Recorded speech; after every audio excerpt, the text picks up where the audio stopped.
observant of you will notice that I have with me on this stage two props. The first is a set list, which I'll pretty much be discarding after about a minute or so. And the second is a bag. The bag is there in case I get violently sick as a result of the nerves that I'm currently experiencing. Also, should any of you think that I'm absolutely terrible and sucky, to the extent where you actually want to throw fruit at me, I can just pop the fruit in the bag and eat it later on as like a nutritional healthy snack.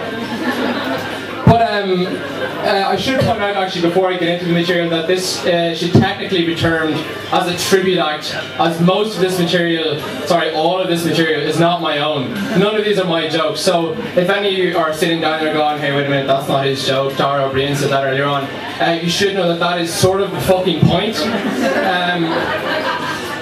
Obviously, I agreed to do this on Friday night when I was horribly drunk. Like, why would anybody actually agree to do this when they're sober? Why would you put yourself through this where you actually have rational mind? It just doesn't make any sense. But the first thing I had to do whenever I decided to do this was decide on a particular style. And firstly I thought that I was going to be like a one-liner comedian, sort of like Jimmy Carr. And a few of my one-liner jokes sort of went like this here. I used to have an identity crisis. I used to feel that I was a man trapped in a woman's body, but then I was born and I didn't have that problem anymore. Awesome, you laughed. How cool is this? My friends know that I'm a manly man. I regularly kill wild animals with just my bare hands. I weld things to other things. I have a vast array of power tools, and I have a stepladder. My stepladder is really nice, but a part of me wishes that I'd gotten to know my real ladder. Ladders are a lot like escalators, except for the fact that ladders can break, whereas escalators can't break. Escalators can't break, they can only temporarily become stairs. You never see a sign saying, escalator broken, you just say, escalator temporarily stairs, sorry for the convenience. But as some of you may have picked up, I decided that I was in fact horribly shit at doing one-liners. None of them went down that well. So I decided that what I was going to do was tell stories. And my first story involves a time when I went to New York with some of my friends. I was over in New York with some of my friends from college, and we were all about the age of 20, 21, 22, so we decided to go to a strip club in the West Side. So we went to the Penthouse Executive Club. I'm sure some of you know it, but some of you probably won't be too willing to expose the fact that you know it. So we were in there anyway, and I managed to get back to one of the VIP rooms with one of the girls. And to cut a long story short, I was doing like tequila shots off of her navel when it suddenly struck me, like, oh my god, I'm turning into my father. You know when you just get those like weird moments of realization that you become one of your parents? That was one of them for me.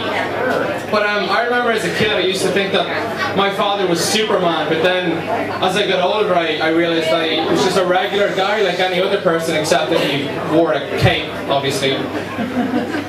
But another reason for doing this was the fact that this gave me the opportunity to vent my frustration at the world and to just go on a rant about stuff that I hate. And what I particularly hate is the complete lack of knowledge that most people seem to have regarding science and the general level of distrust that people have towards like medical practitioners and those who practice science.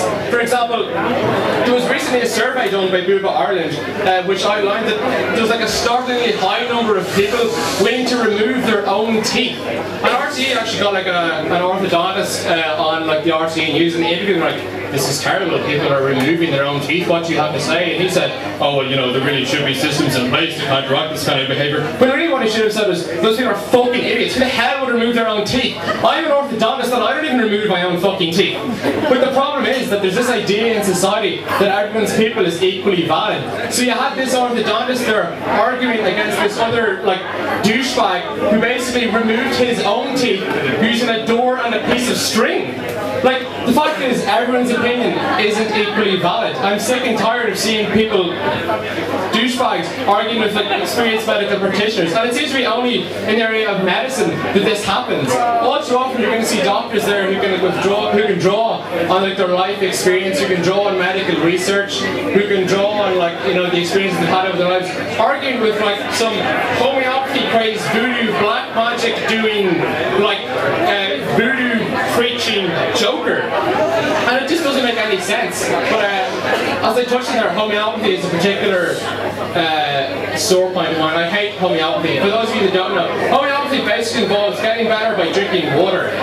They call it something else, but that's essentially what's involved. And I'd like to get all homeopathists and all like fortune tellers, magicians, psychics, just put them in a big black bag and just beat them with sticks. And to all those people out there who like, when asked, say something like, or to all those people out there who give you cushiony answers and very, very blasé answers to like the harder questions in life, questions like what happens after you die, what happens when your loved ones die, what is the meaning of life, to all those people who say in response to those questions like very, very vague answers, and then you kind of question like, well, you know, do you have any evidence to support anything you've just said? Those people then go, oh, well, you know, Conor, there's more to life than evidence. What I say to those people is, get in the fucking bag. I want to beat you with a stick. I don't like the way you're talking to me. Listen, folks, that's pretty much all you're going to hear from me tonight.